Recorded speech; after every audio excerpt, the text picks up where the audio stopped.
Who? Cat. Who? You see? I can't even scare a crow.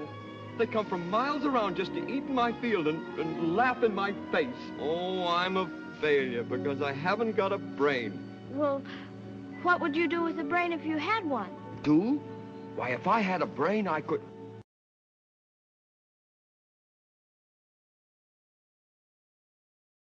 Perfect? Oh, bang on my chest if you think I'm perfect. Go ahead, bang on it. Beautiful. What a nickel. It's empty. The tinsmith forgot to give me a heart. No heart? No heart. All hollow.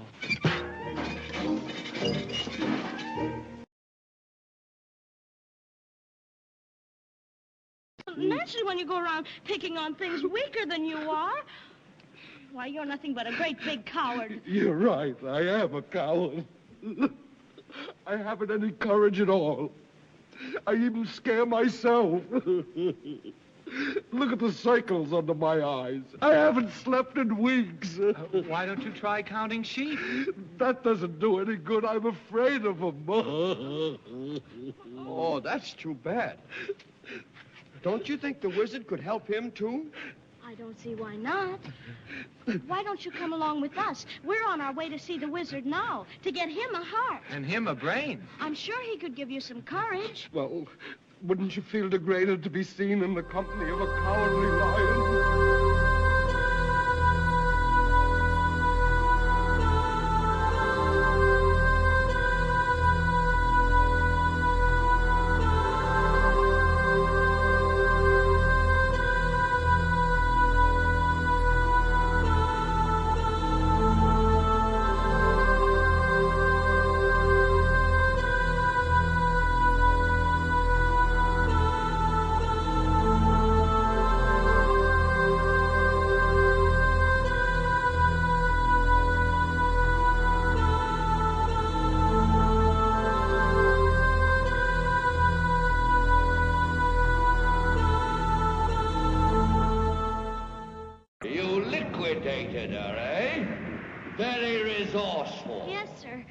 So we'd like you to keep your promise to us, if you please, sir.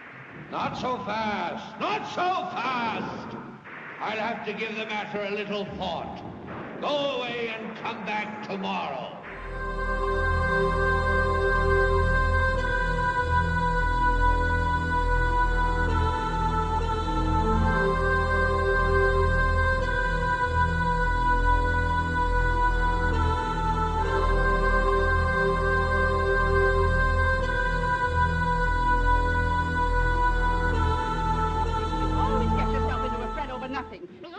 Just help us out today and find yourself a place where you won't get into any trouble.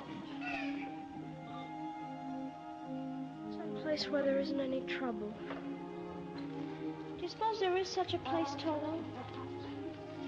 There must be. It's not a place you can get to by a boat or a train. It's far, far away. Behind the moon.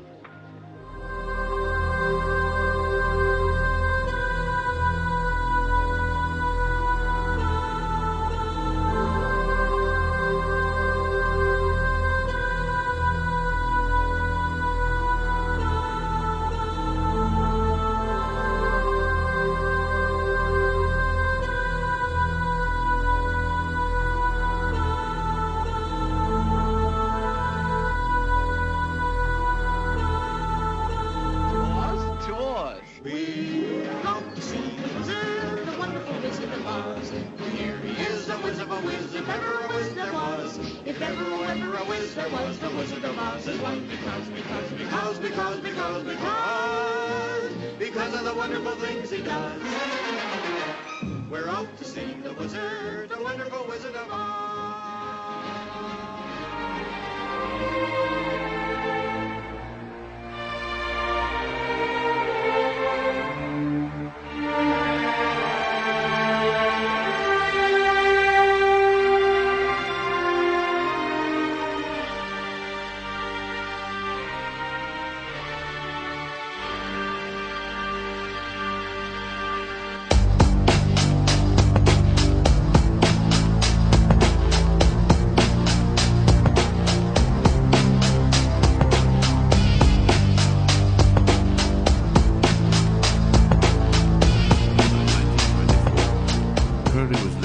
poverty in France.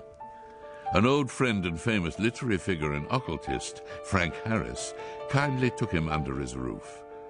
Frank Harris lived with a woman by the name of Nellie O'Hara. If what has been written in later years can be believed, Nellie had a friend in America, Pauline Pierce, who was married to Marvin Pierce, head of the McCall Corporation. In early 1924, Pauline traveled to France to stay with her friend. Thus it was that 4 individuals came together: Frank Harris, Nellie O'Hara, Pauline Pierce, and Aleister Crowley. According to Crowley's diaries, during this period in Paris, Crowley underwent the supreme ordeal, linked with his realization of the grade of ipsissimus.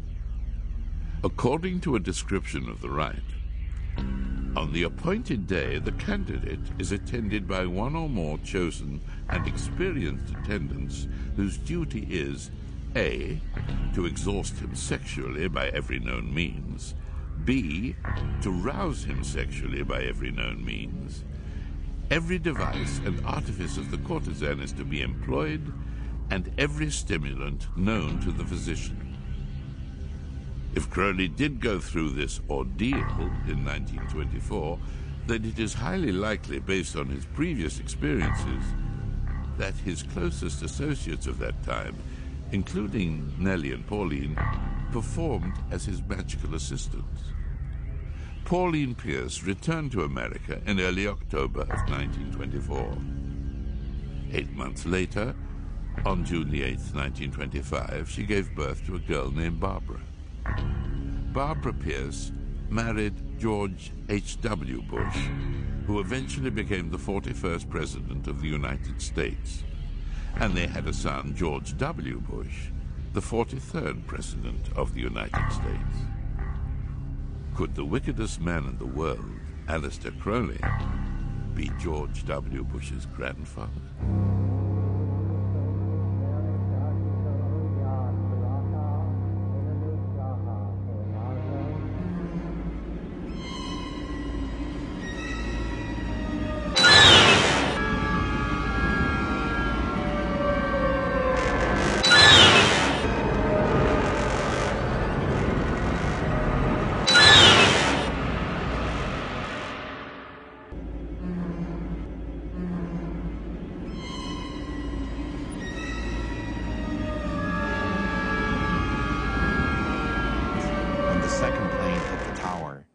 His chief of staff entered the classroom and told Mr. Bush, "The nation is under attack." Not knowing what to do, with no one telling him what to do, and no Secret Service rushing in to take him to safety, Mr. Bush just sat there and continued to read My Pet Goat with the children.